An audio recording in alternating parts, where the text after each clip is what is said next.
What's up, Ninja Clan, and welcome back to our YouTube channel. I am, as always, your host, the Atomic Ninja G, and today we are going to be unboxing the two-player starter decks from the recently released Shadows of the Galaxy Star Wars Unlimited set. Now, this video is coming out a lot later than I would have liked it to, but hopefully you guys are going to enjoy this anyway, and give us lots of thumbs up and likes and subscribes and all that jazz. And while we're talking about those things, you may as well go do those now. So on this channel, we like to play two games. We like to play Star Wars Unlimited and Lorcana. So here we go then. We have Moff Gideon and we have The Mandalorian for set 2 of this box. I hope as well you like our new unboxing playmat. So in this box, we get a full starter deck with Moff Gideon, a full starter deck of The Mandalorian, and we get a bunch of tokens and that sort of stuff as well. Now, the cool thing about the starter decks is that they come with exclusive cards, but unlike most other games, those exclusive cards, you get a full play set in these decks. So as we're going through these decks, we'll take a look and we'll point those out to you. But that's enough chit chat for me. Let's open this baby up.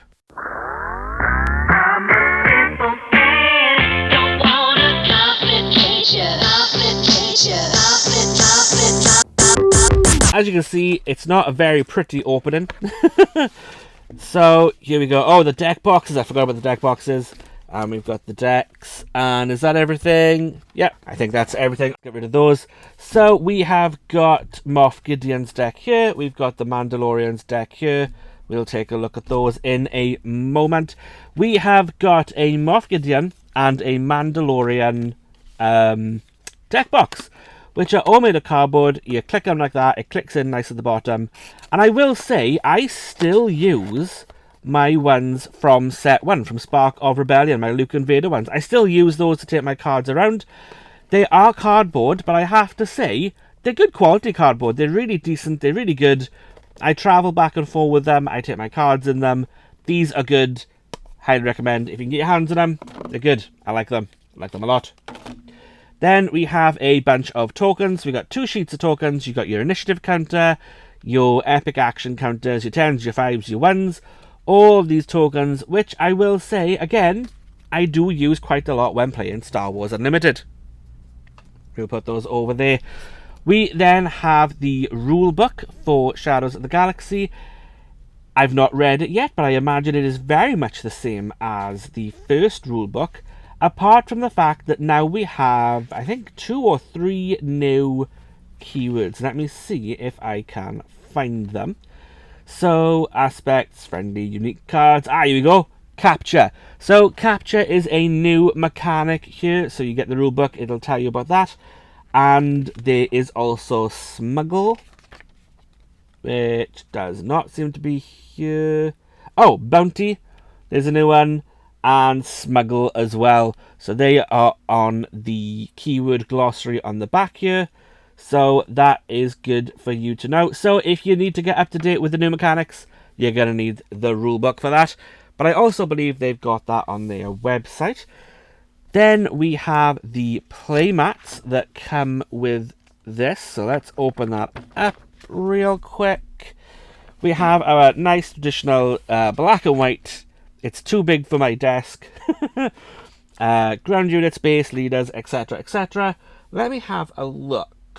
Okay, yes, so Bounty and Smuggle are on the playmat as well, which is very, very cool. It's very big for a playmat. This is not the kind of playmat you're going to be using in McDonald's when you just picked up your 2-player deck. Oh, but also, actually, on the back, you do get these cool posters, which I will say, last time they were portrait, now they're landscape, so that's quite cool. So there's Moff Gideon. Moff Gideon? Not Moff Gideon, he's Moff Gideon. There we go. And then, real quick, we'll take a look at the Mandalorian's poster, because the playmat, the other side, will be exactly the same. So here is the Mandalorian's poster, which is portrait. There you go. Take a quick goosey gander at that. Again, as cool as these playmats are, I can't help but let you know that Lorcana has better playmats. Lorcana is my favourite. My favourite starter deck playmat comes from Lorcana. Okie dokie, now that I'm knocking these over, let's move these over here. Alright. Boom. Let's move on then to the decks. So let's do Moff Gideon first. Let's open this up. It's a nice waxy paper, so let's listen for that lovely sound.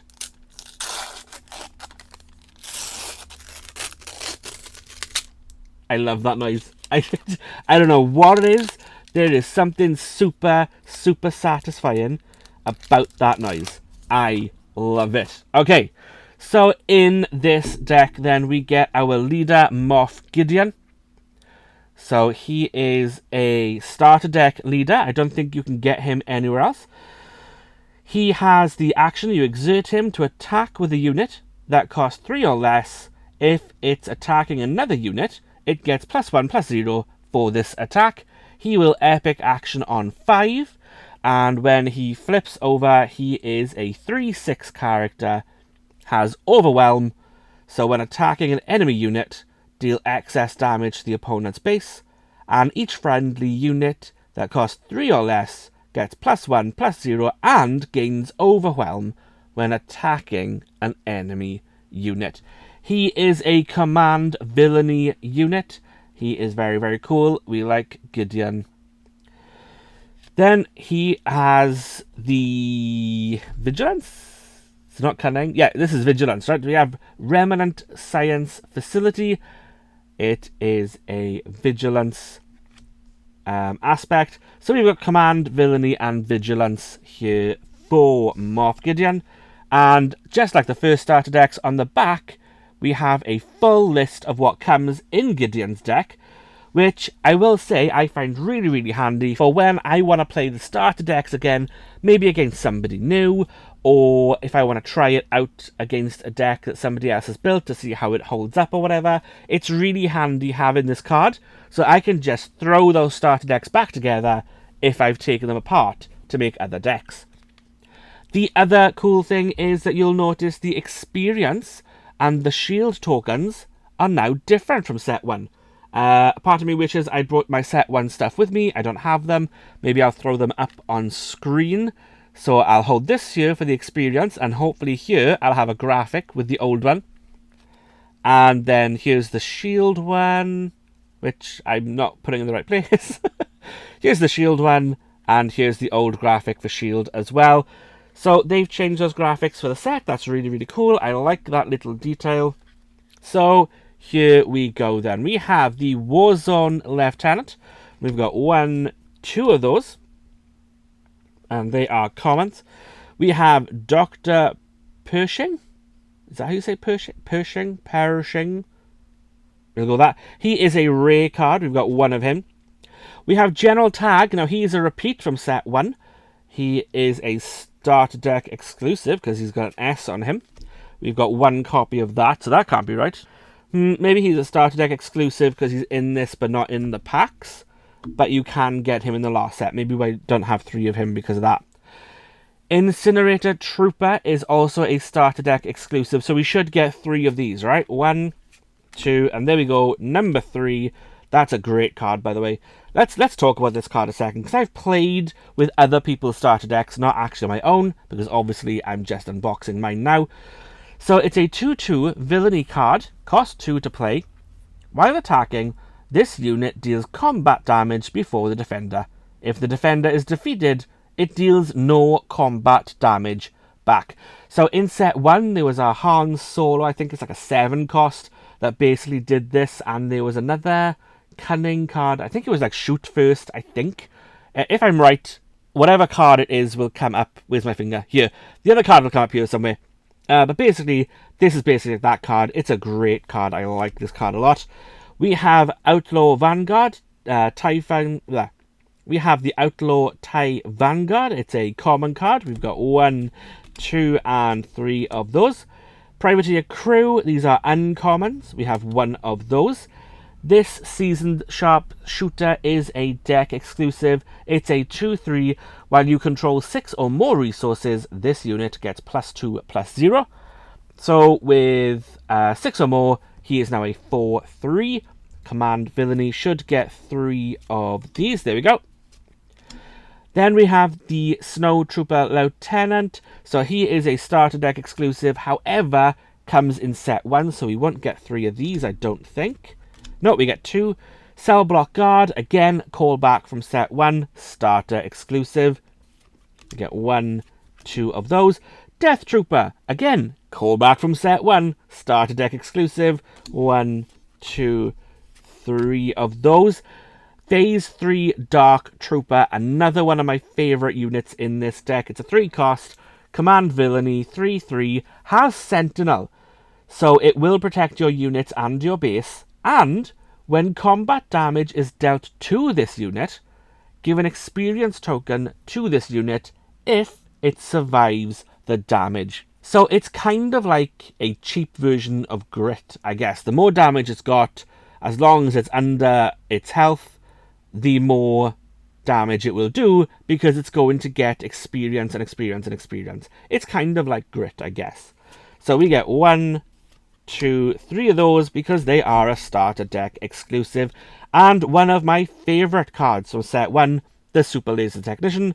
It's a starter deck exclusive 2/1. When defeated, you may put this unit into play as a resource and ready it. Nice. And we get 3 of those. Happy days. Then we get an Uncommon Client. He's a 2/5 shielded. We have an Uncommon Kirzux ship. It's a heavy fighter. I don't know how you say this word. If anyone knows how to say this word, let me know. But we get 1 of those. And again, callback from first set, System Patrol Craft, 3/4, starter deck exclusive. And it looks like we're getting at least 2 of those. There we go. We have Discerning Veteran. It's a 5 command, 3/4. When played, this unit captures an enemy non-leader ground unit. Put the captured card face down under this unit until this unit leaves play. So this is a new keyword called capture. So you would play it, it would capture a unit, that unit would then go face down underneath this unit, and it would stay there until this unit left play. It's very, very cool. It's a cool ability. Pirate Battle Tank then. It's a new card. It's a common 4/5, has Sentinel and Smuggle, which is, again, a new keyword. So, Smuggle, this confused me for ages, guys. I'm not going to lie. So, what you would do is you would play this into your resource. Thankfully, we've got 2. So, we've got this one in our resource. And then, if I wanted to play it from my resource, I would have to spend 7. Now, it can be part of the cost. So I could spend 7, I could spend that one, and as long as I have the command and villainy aspects in my deck, I'm only paying 7. If I don't have command and villainy as part of my sort of general aspects, then I would have to pay the aspect cost, which means the 7 would go up to either a 9, or if you didn't have any of them at all, it would be 11. But you could pay that cost, and you take this card out of your resource, you play it, and then you would take a card from the top of your deck to replace that card as a resource. And we have 2 of those. Now, another one of my favourite cards in this deck is this 8 cost Gideon's Light Cruiser. It's a 7/8. Has Overwhelm. And when played, if you control Moff Gideon as a leader unit, so if he's out in his leader form, like so,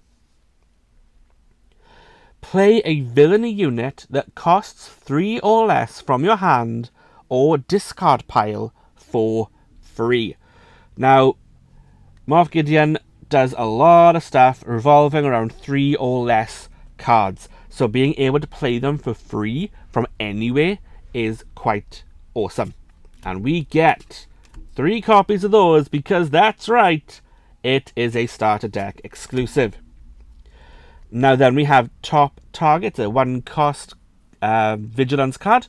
Attached unit gains bounty, which is a new keyword. Heal 4 damage from a unit or base. If this unit is unique, heal 6 damage instead.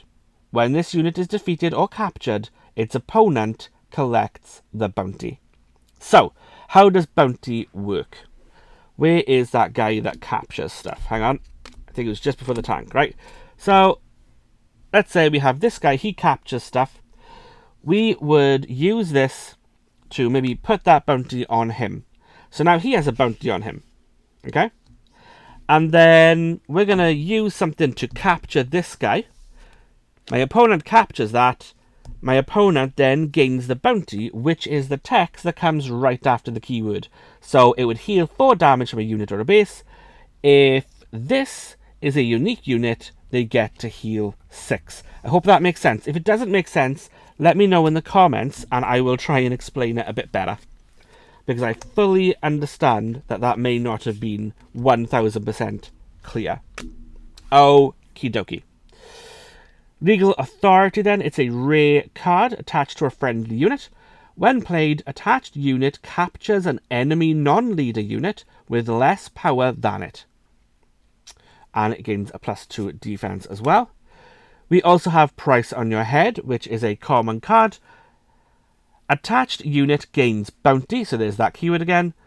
Put the top card of your deck into play as a resource. So we get 1, 2 of those. We get Outflank, attack with 2 units, 1 at a time. Get 1 of those. That is a common card. This also a common card. Timely Intervention. Play a unit from your hand. Give it ambush for this phase. And you also have Smuggle. And the smuggle cost always seems to be more expensive than the original cost. So you could put this into your resource at some point and then spend 2. And as long as you have command as an aspect on your base or your leader, you can smuggle that out for 2. Otherwise you pay the aspect penalty. And then you replace a card from your deck to replace this one from your resource. You get 1 of those. We have Confiscate, which I believe is a set 1 card. It is special to this deck. It's a starter deck exclusive. Defeat and upgrade. We get 1, 2 of those. Moment of Glory. This is a cracking card. I like this card a lot. Give a unit 4/4 for the phase. It costs 3, and it's a common, which means you should be getting lots of these in your packs when you are buying them. 4 cost calculated lethality.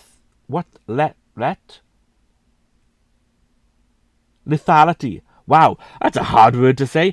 So 4 cost calculated lethality. Defeat a non-leader unit that costs 3 or less. For each upgrade that was on that unit, give an experience token to a friendly unit. Now, bounties count as upgrades. So you could use this on one of your own units that has a bounty. Your opponent would still collect the bounty, but you could then use this to take out a unit that you have with a bounty to give an experience token to another one of your units. And we get 1, 2, 3 of those because they are a starter deck exclusive. And then the last card in Gideon's deck is Remnant Reserves. Search the top 5 cards of your deck for up to 3 units. Reveal them and draw them. This is an uncommon card. So that is Moff Gideon's deck. Now what I will say is that every time I've played this game so far, I've always played as Moff Gideon. So I have more experience with Gideon than I do with the Mandalorian. So this opening is going to be somewhat of a little discovery for me because I've played against this guy, but I've never played as this guy. So let's take a look. We're going to listen to that lovely ripping sound. You ready? Oh, it's beautiful.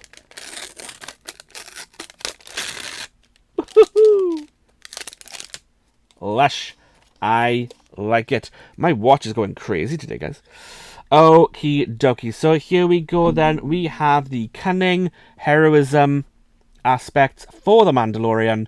So when you play an upgrade, you may exhaust this leader. If you do, exhaust an enemy unit with 4 or less remaining HP. I've just realised, actually, guys, that my camera is not focused. So you may not have been seeing any of those cards properly. I'm really sorry. He will epic action for 6. Is that still okay? I don't know. Hang on. This is the joys of recording stuff after you've opened stuff and not being able to re-record. Here we go. Okay, so he's a 6 cost. We'll go with that. To epic action.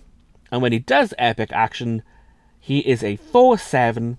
When you play an upgrade, you may exhaust an enemy unit with 6 or less remaining HP. He has lots of upgrades in here, just FYI. Now, he is also a vigilance aspect character. So there's no aggression in this in the starter deck. No red cards in sight. And he has the remote village location. Is that what we call them? Base. We don't call them locations. They are bases. There we go. And just like Moff Gideon, you get the 3 free experience and shield tokens. We pop those off to the side. Now then, let's have a look and see what we get. We get a Clan Ren Rescuer. So it is a vigilance and heroism card. 1/2. When played, give an experience token to a unit. It's a common card. And we get 2 of those. We have Followers of the Way. 2 cost, 1/3. Common card. While this unit is upgraded, it gets +1/1. As you can tell already, with these 3 cards, lots of upgrades coming in. Mandalorian is going to be taking advantage of all those upgrades. Then we have Good Grief. Grief Karga. Grief Karga? Is that how I say his name? I've seen The Mandalorian. I really like the show, but I'm rubbish with names. So he is Heroism 2/2. When played, search the top 5 cards of your deck for an upgrade. Reveal it and draw it. He is the starter deck exclusive, so we should have 3 of these. Now he's kind of reminding me, he's giving me like Moff Gideon vibes. No, not Moff Gideon. The other guy. Grand Moff Tarkin. He's giving me Grand Moff Tarkin vibes. And everyone's favourite Baby Yoda, it's Grogu. He's a 2 cost 0/5. Action, exert, exhaust an enemy unit. Surprise, surprise, he is specific to the starter deck. So he's a starter deck exclusive. We get 3 of those. Then we get Quill. He is a 2 cost 2/3. Restore 1, which is nice. On attack, discard a card from your deck. If it shares an aspect with your base, return it to your hand. That's really cool. So if you discard a card from your deck and it has the same aspect as whatever your base is, so in this instance it would be Vigilance, you get to put it in your hand. So it's almost kind of like free draw. So you combine him with like an is it R2-D2 or C-3PO? One of the, I think it's R2-D2, who lets you look at the top card of your deck. You could play R2 on attack. You get to look at the top card of your deck, look at the top card of your deck. If it's a Vigilance card, you could, in theory, attack with him, take a look, discard it, you know it's a Vigilance, pop it in your hand. It's quite nice. Quite nice indeed, and that is an uncommon card, so we only get 1 of those. Then we get a HWK 290 Freighter 2/5 vanilla card. It's a common, and we get, 3 of those. But 2/5, that's quite nice. For a 3 cost as well. We have Mandalorian Warrior for 3 cost, 3/3. When played, you may give an experience token to another Mandalorian unit. Do you see a theme here, guys? Do you see a theme? 3 cost, common card, 2/4, Protector of the Throne. While this unit is upgraded, it gains Sentinel. So it needs like an experience token, or a shield, or something or other, and once it has something on it, it has Sentinel, and we have 2 of those. Village Protectors, 3 cost, 2/2, has Sentinel, and has shielded, so when you play it, it gains a shield, and they are common, and, we got 3 of those, nice. Okie dokie.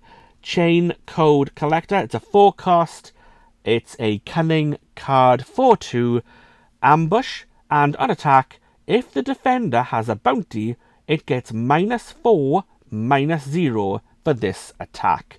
So you could be attacking with this guy, someone else has got you could place a bounty on somebody, attack with this guy, they get -4. That includes leaders, by the way.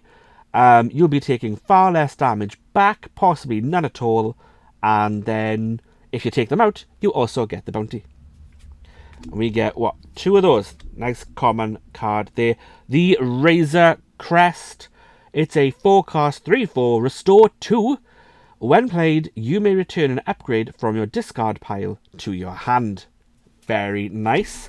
Oh, and it's deck specific, so we get 3 of those. However, it is unique, so you can only have 1 in play at any given time. Survivor's Gauntlet then. It's a 5-cost 4/6 rare card. When played and on attack, you may attach an upgrade on a unit to another eligible unit controlled by the same player. So it's really cool. You can move your experience tokens around. You could move your bounties around to different players as well. What you can't do though is take upgrades off your opponent's stuff and put it onto yours. You can mess with their stuff, but you can't take their stuff. That is very, very cool. It's an it's a rare. I like that card. It's very, very cool. Then we have an Armorer, who is an uncommon card. She's 5-cost 3/5. When played, give a shield token to each of up to 3 Mandalorian units.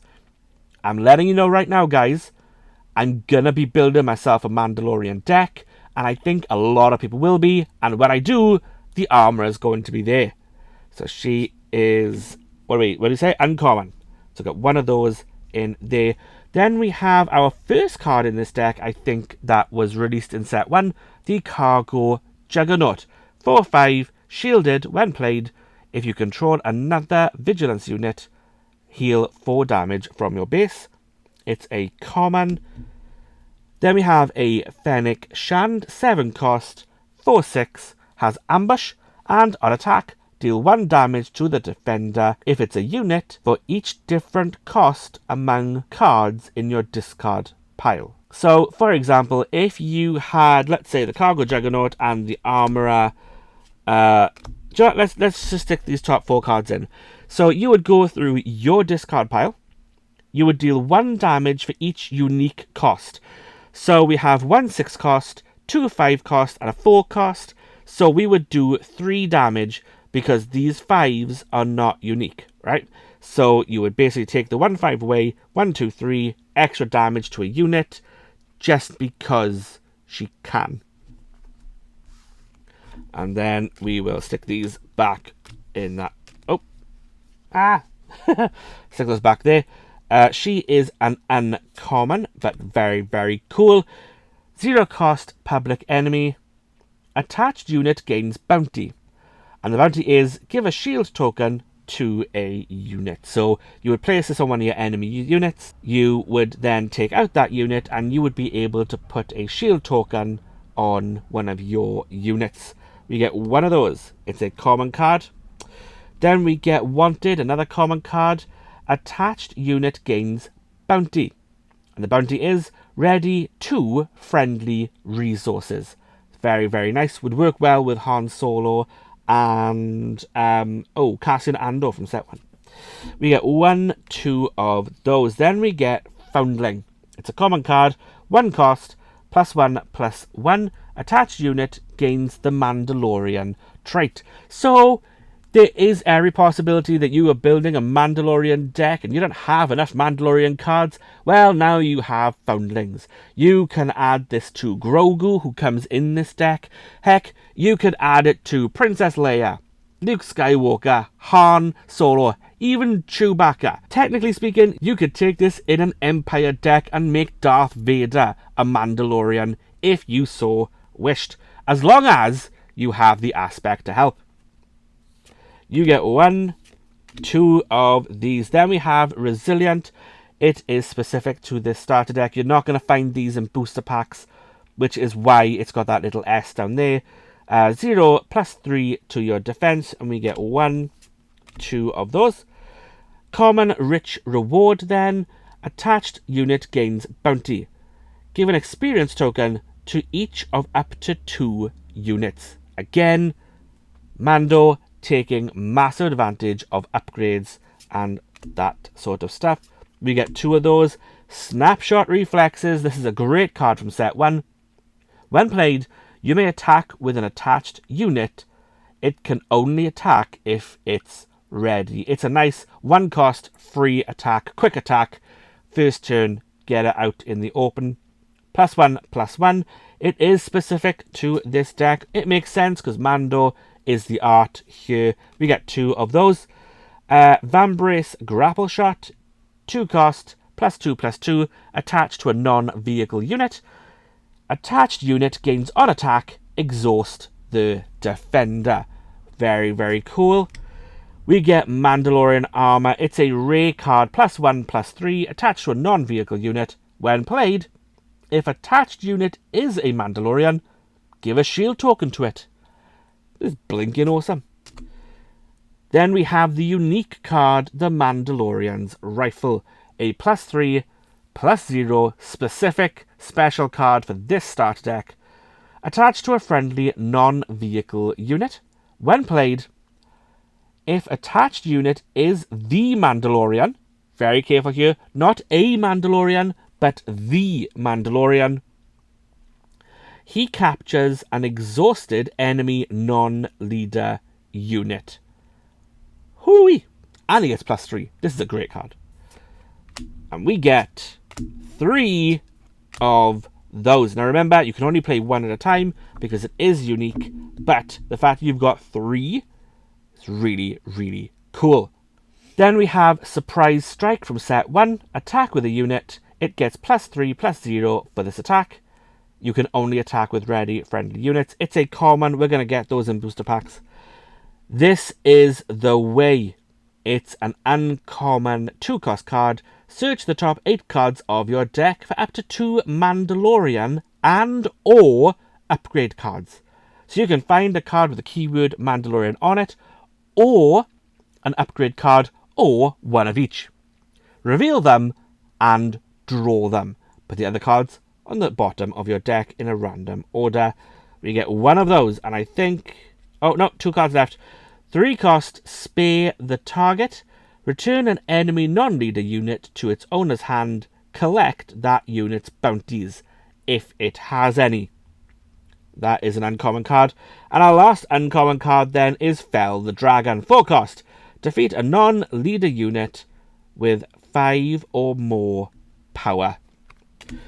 So as you can see, guys, Moff Gideon depending a lot on low cost units, 3 costs, and all that kind of stuff. Mando depending a lot on upgrades and shenanigans like so. I will say I have played against Mando a couple of times. He is super frustrating if he can get that sort of upgrade engine going. But guys, that will probably be it from me for this video.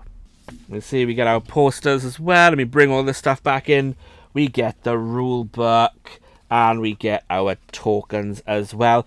Guys, this was super fun. Let me know in the comments below if you enjoyed this unboxing.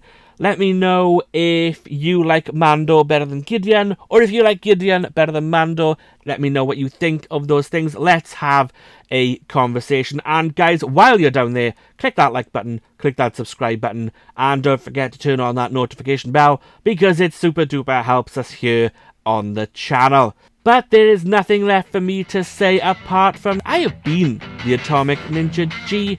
You guys, as always, have been awesome.